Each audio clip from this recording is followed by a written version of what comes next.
حبیب کبریا تم ہو. تو ان کو کھولتا ہوا پانی دیا جائے گا، کھولتے ہوئے چشمے سے ان کو پلایا جائے گا. اور جب ان کو بھوک لگے گی تو ان کو کانٹے دار درخت دیا جائے گا. اور اتنی بدبو ہوگی اس کے اندر. دنیا کے اندر بھی زریع نام کا کوئی درخت پایا جاتا ہے، عرب علاقے میں تھا اس وقت. وہ اتنی انتہائی بدبودار ہوتا ہے، کوئی جانور اس کو کھاتا نہیں. لیکن اونٹ کے بارے میں آتا ہے کہ وہ اونٹ کانٹے دار درخت کو کھا جاتا ہے.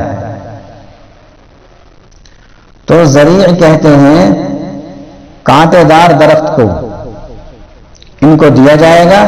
جب یہ اس کو کھائیں گے تو حلق میں اٹک جائے گا.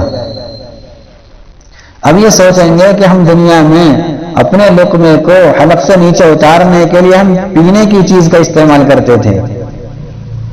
اب یہ پینے کا مطالبہ کریں گے، پانی پانی چلائیں گے، تو پھر ان کو کھولتا ہوا پانی دیا جائے گا. اتنا خطرناک ہوگا کہ جب پیئیں گے تو ساری آنت اوجڑی سب باہر آ جائیں گی. تو ان کو کھانے کے لیے زریع کے سوا کچھ نہیں ملے گا. یعنی انتہائی خطرناک چیز ملے گی جو خوراک بننے کی صلاحیت نہیں رکھتی. لا یسمن ولا یغنی من جوع. وہ زریع ایسی چیز ہے، ایسا درخت ہے، ایسی چیز ہے کہ نہ تو اس کے کھانے سے وہ موٹا ہوگا. انسان دنیا کے اندر غذا کھاتا ہے تو تندرستی آتی ہے اور اس کی بھوک بھی ختم ہو جاتی ہے. لیکن یہ چیز ایسی ہوگی کہ نہ تو بھوک کو مٹائے گی اور نہ ہی جسم کے اندر موٹاپا لائے گی.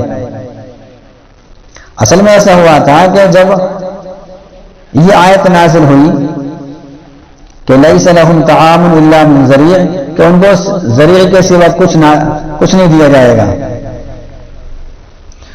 تو کفار مکہ نے یہ کہا کہ ہمارے اونٹ تو ذریعے کو کھا لیتے ہیں اور کھانے سے ان کی بھوک بھی دفع ہو جاتی ہے اور ان کے اندر موٹاپا بھی آ جاتا ہے. تو اللہ تعالیٰ نے فرمایا کہ وہ کھانا ایسا نہیں ہوگا کہ تمہارے جسم کے اندر چستی آ جائے، تمہارے جسم کے اندر سے بھوک یہ ختم ہو جائے، ایسا نہیں ہوگا، بلکہ وہ تو انتہائی تکلیف دہ ہوگا. اللہ ہم سب کی اس گروہ سے حفاظت فرمائے. یہ وہ گروہ ہے جس نے دنیا کے اندر اپنا رخ بدل لیا، شریعت کے خلاف اپنا رخ بدل لیا، اور اللہ ہم سب کو معاف فرمائے. ہم سب ہی اس میں زیادہ مبتلا ہیں. دیکھیے دنیا کے اندر جو عذاب آتا ہے نا، وہ عذاب ہمارے کرتوتوں کی بنا پر آتا ہے. کافر تو مکلف ہی نہیں ہے، انہیں تو ہمیشہ کے لیے عذاب ہوگا، ان کے لیے تو طے ہے بالکل. اللہ جو قرآن کریم میں یا ایھا الذین آمنوا آمنوا کتنی مرتبہ کہہ دیا، کہیں کہہ رہا یا ایھا الذین آمنوا آمنوا کہ ایمان والو پورے ایمان میں داخل ہو جاؤ. کہیں کچھ کرا کہیں کچھ کرا، ایمان والوں سے کہا گیا ہے. اللہ کے نبی صلی اللہ علیہ وسلم نے صحابہ کرام کو نماز کا طریقہ سکھایا ہے، کافروں کو تھوڑی سکھایا نماز کا طریقہ. کافروں کو تو ایمان لانے کے لیے کہا گیا پہلے. جب ایمان لے آئے اب ایمان کے جو تقاضے ہیں ان پر جو عمل بتایا وہ ایمان والوں کو بتایا ہے. اسی طریقے سے ہمارے اندر اگر شریعت کے خلاف عمل ہے اور ہم اس کو ہلکے میں لے رہے ہیں، ہم اس کو اچھا سمجھ رہے ہیں، یہ اچھا نہیں سمجھ رہے لیکن کوئی سمجھا رہا ہے تو اس کی بات کی ہم پرواہ نہیں کر رہے، تو ہم بھی انتہائی خطرناکی میں ہیں. ہمیں ڈرنا چاہیے.